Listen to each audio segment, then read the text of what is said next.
When I was really little, like 2 or 3 years old, my family packed up and left the chaos of the city behind and moved to a completely isolated place. My parents brought me to a piece of land that belonged to my grandparents. They were farmers, and their land sat way outside the city, right next to a main highway. Back then, I didn't understand any of it, but looking back now, it feels like we stepped into a whole different world the moment we moved there. The backyard was massive, trees everywhere, so thick that to a small kid it didn't feel like a yard at all. It felt like a kingdom. To get to our house from the road, there were two paths. One led straight to a big workshop where my grandpa kept his tractors and farm equipment. Inside that shop was a small office. During winter, when the cold got brutal, we kept our dog and 2 cats inside the shop and office. Just to the left of it was a huge open field. Most of the time it was empty, but sometimes crops would grow there. The second path went up a small hill and led directly to our house. Trees surrounded the house on both sides, like someone was trying to hide it on purpose. On one side of the house sat an old truck that hadn't run in years, rusted out, dead, forgotten. That truck ends up being important later. Behind the house was nothing but open grass, a few old rundown buildings barely holding themselves together, and more patches of trees beyond that. As a kid, it all felt like an adventure zone. But little by little, that place turned into the scariest part of my life. During our first year there, I started finding strange things in the ground. Small arrowheads, stones used for grinding. I was too young to understand what they were, but deep down, something about it felt off. Now, I'm almost certain our house was built right on top of an old First Nations village. Maybe that land once belonged to someone else, and maybe they never really left. That's around when the dreams started. These weren't normal dreams. They were the exact same every single time, over and over again. I'd see a small village filled with First Nations people. At first, everything felt peaceful. People were smiling, kids were playing, families were sitting around fires laughing. Then I'd blink and everything changed. Fire everywhere, homes burning, people screaming, children crying. And walking straight through the middle of it all was a man dressed in old Western-style clothes. I could never see his face clearly. He looked like a living shadow. He'd walk straight toward me, slow and calm, like he wasn't in any rush. Right when he was about to speak, I'd wake up every time. I used to tell my mom about these dreams. She listened, burned sage, and said everything would be fine. But the dreams didn't stop. One day I was outside playing with my dog when I looked toward the field near the shop. A man was standing there, the same man from my dreams. His face was swallowed by darkness, but the second I saw him, my whole body locked up. It felt like he was staring straight at me, like he knew exactly who I was. I never went near that field again after that. As time went on, the weird stuff kept happening. Sometimes I'd see what looked like small children moving through the trees. Once that old truck, the one that hadn't worked in years, suddenly started up on its own right as I walked past it. I also had an imaginary friend. She looked like a middle-aged woman wearing a light yellow dress. I talked to her, sat with her, trusted her. Years later, I found out she looked exactly like my dad's mother, who passed away before I was even born. But the worst thing happened one night when I was about 7 or 8 years old. It was around 10 at night and I was just drifting off to sleep. Suddenly, it felt like something heavy dropped onto my body. I couldn't breathe properly. I couldn't move at all. My room felt way darker than it should have been, even though the hallway lights were on. One corner of my room was pitch black, like light just couldn't touch it. Then I heard a voice, deep, cold, full of hatred. It kept repeating the same thing over and over, "Get out." I was crying, screaming inside my head, trying to say, "This is my room, I live here," but nothing would come out. I don't remember how it ended. I think I passed out or fell asleep. When I told my mom the next day, she didn't say much. Years later, I found out she had the house quietly blessed. I never heard that voice again after that night. Even now, after all these years, I still can't say for sure what any of it really was. Dreams, shadows, or the spirits of people who once lived on that land and never moved on. This is only one part of my story. There are many more things I still think about, and every time I do, that same old fear comes creeping back. I always felt like the house was watching me. I was really young, so young I can't even remember my exact age, but I remember the fear of nighttime. During the day, everything felt normal. The walls were straight. The room was clean. My toys stayed where they were supposed to. But the moment night came, it felt like the house itself changed, like it started breathing differently. My bedroom was the last room in the house, the kind of room people didn't like staying in, even during the day. The air always felt stale, like it had been sitting there for years. The light would be on, but the darkness never really went away. My bed was pushed up against the wall, and at the foot of the bed there was a corner, always empty. During the day, it was just a corner. At night, it felt like it was waiting for something. The first time I saw him, I was stuck between sleep and being awake. My eyes were open, but my body wouldn't move. I couldn't scream. I couldn't even breathe properly. The man stood there. He was dressed completely in black. His coat was long enough to touch the floor. I couldn't even make out the shape of his shoes.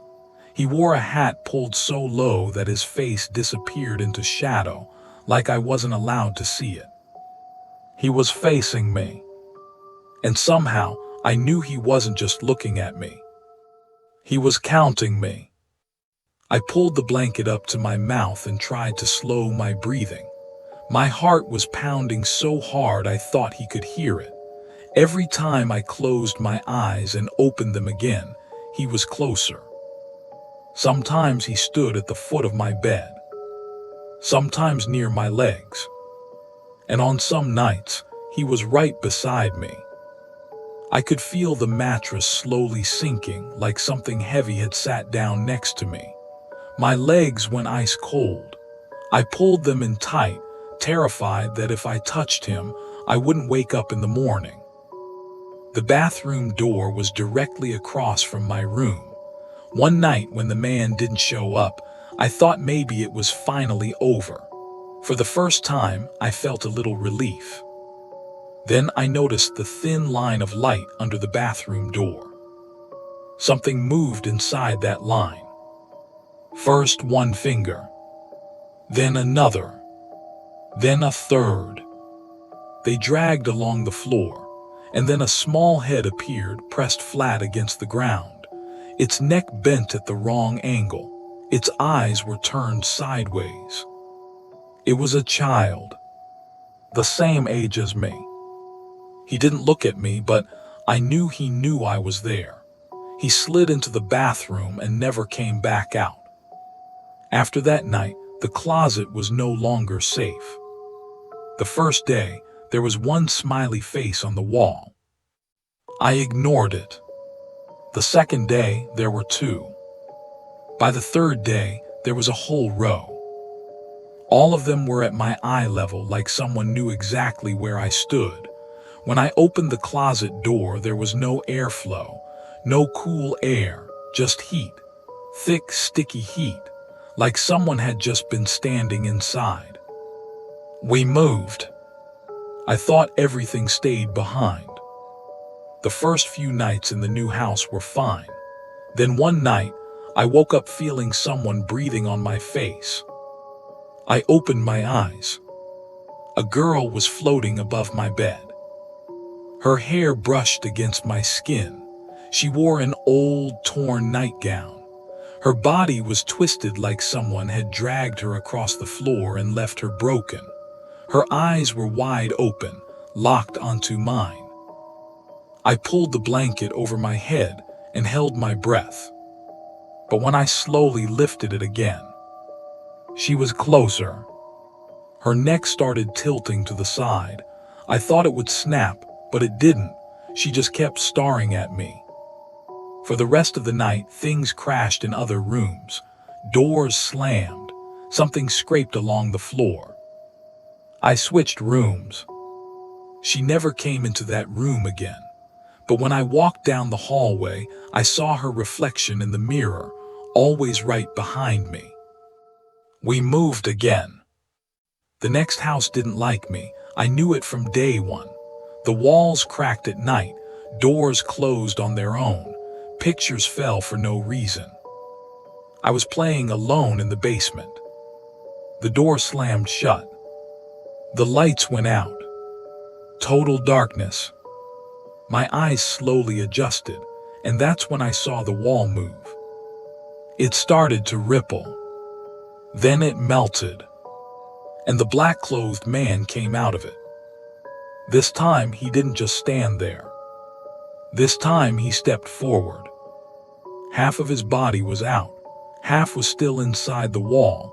His face was still hidden. Then he stopped, like he was saying, "Not yet, later."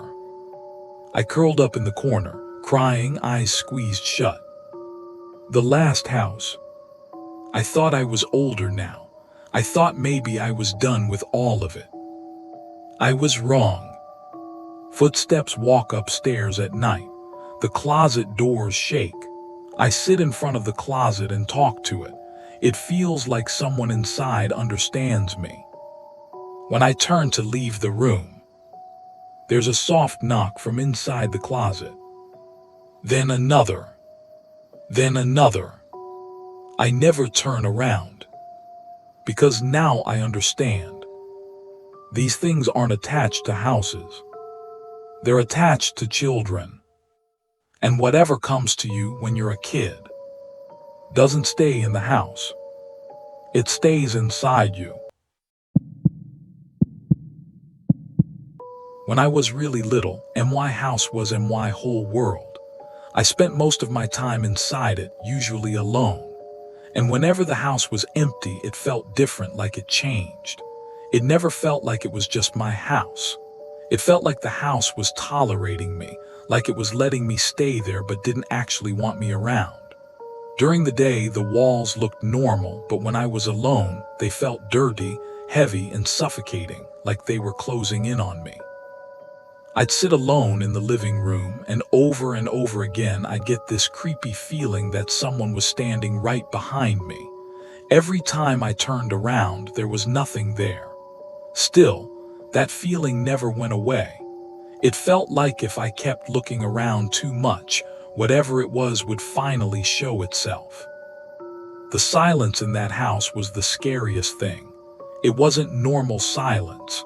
It was the kind that crawls inside your ears. I could hear my own breathing way too loud. Sometimes it felt like someone was whispering my name from inside the walls. But whenever I pressed my ear against them, there was nothing.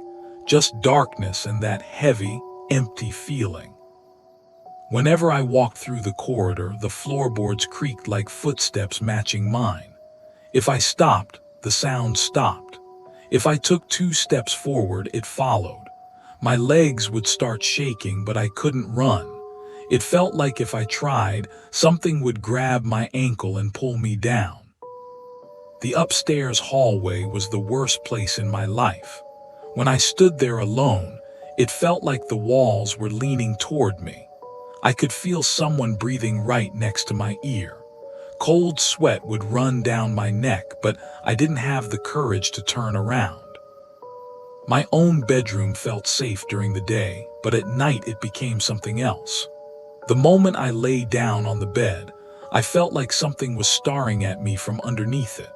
My eyes would drift toward the floor, but I couldn't bring myself to look. I was terrified that if I did, whatever was down there would crawl out.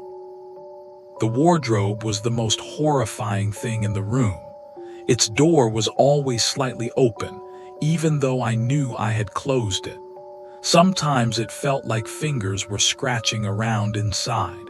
It felt like something was sitting in the dark, waiting for me. One night I was completely alone. The whole house was dead silent. I was lying in bed with the blanket pulled over my head. My eyes were open, but my body wouldn't move. I felt the bedroom door slowly opening. Whatever it was had entered the room. I couldn't see it, but its presence pressed down on me like weight. Then I saw it. A tall black shadow, human-shaped but not human. It wore a hat. Its face was empty, no eyes, no features, just darkness. It stood beside my bed, completely still, staring at me. My breathing got heavy. It felt like something massive was sitting on my chest. I tried to scream, but my voice was trapped inside me. The shadow moved closer, slowly, until I could feel its coldness. It felt like the walls were watching me. The ceiling leaned down toward me. The house itself was accepting me into it. When I finally shut my eyes tight and whispered God's name, everything suddenly stopped. When I opened my eyes, the room was empty, but it wasn't normal. The air felt thick. The walls still felt alive, like they were staring at me. I knew the shadow hadn't left. It had just become part of the house. After that night, I understood something. That house was never empty. I was alone, but only because I was a kid. There was always something else inside that house, something watching me, waiting for me. This is my childhood story. A house where I was alone. Or maybe I never really was. I'm 28 years old, a male from Manila. My family used to own a house in BF Resort, Las Pinas in Manila. While I was growing up as a little boy, I heard and experienced a lot of unexplainable things that happened to my mother, me, relatives, friends, and housemaids. It was said that when my grandfather bought the house for my mom and dad, there was this big crack across the living room floor. My dad said we bought the house from a lady who used to have a Japanese live-in partner. Rumor was the lady killed the Japanese to inherit his money. As a baby, we then had a maid to take care of me when my mother went to work. That is when I wasn't dropped off at my grandparents' place. One day, my mother got home to find the maid speaking wildly using her native dialect, which was Cebuano. My mother could only speak Tagalog and English, and she was spooked as to why she could understand our maid. She panicked and looked for me, and was only relieved when she remembered she left me with my grandparents. According to her, the maid said while she was ironing the clothes, the whole house started going up in flames.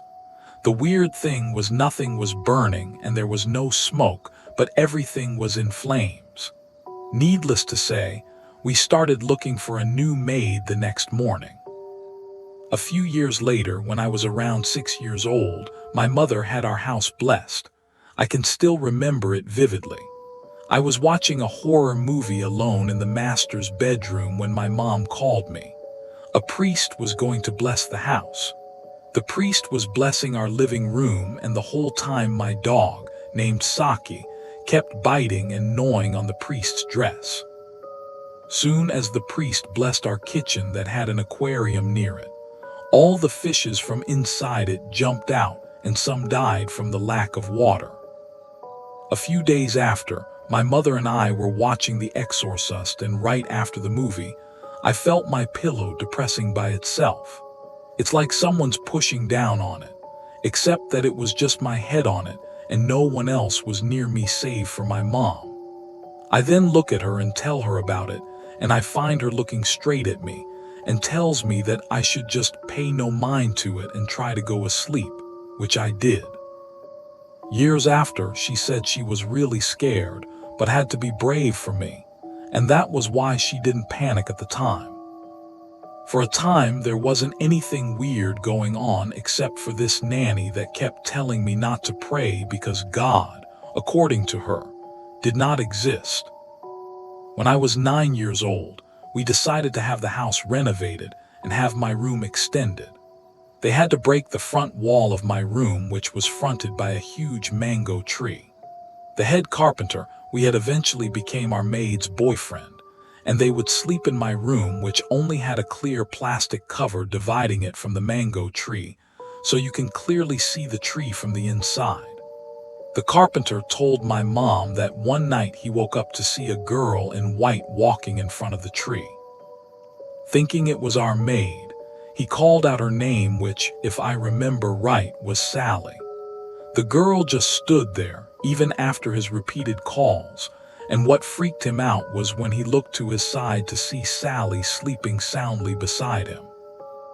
As I got older, I started spending more time with my grandparents, whom eventually raised me. But one of the last times I visited the house was when I was 13, and I remember sitting on the dining table when the TV just opened and switched to a blank channel and just showed static. Years later, my mom told me that as a kid I would wake up at night and point at a window in her bedroom, which fronted a big doohat tree, and say that there was a dark man calling me. She also told me that she would sometimes be quietly resting in her room when a ballerina would go through one wall, dance in front of her, and then pass through the next wall. My mother eventually moved to Baguio, a province in the mountains, to take care of one of our businesses. I was asked if I wanted to take the house for myself. Ha ha ha. I sold it to the first bidder. I even brought a friend with an open third eye before the sale, and I found her crying in the car asking why the hell I brought her there. I never told her any stories beforehand. She said a floating old man kept waving to her from my room. I think I remember my mom saying the priest said our house was a portal and random spirits always passed through.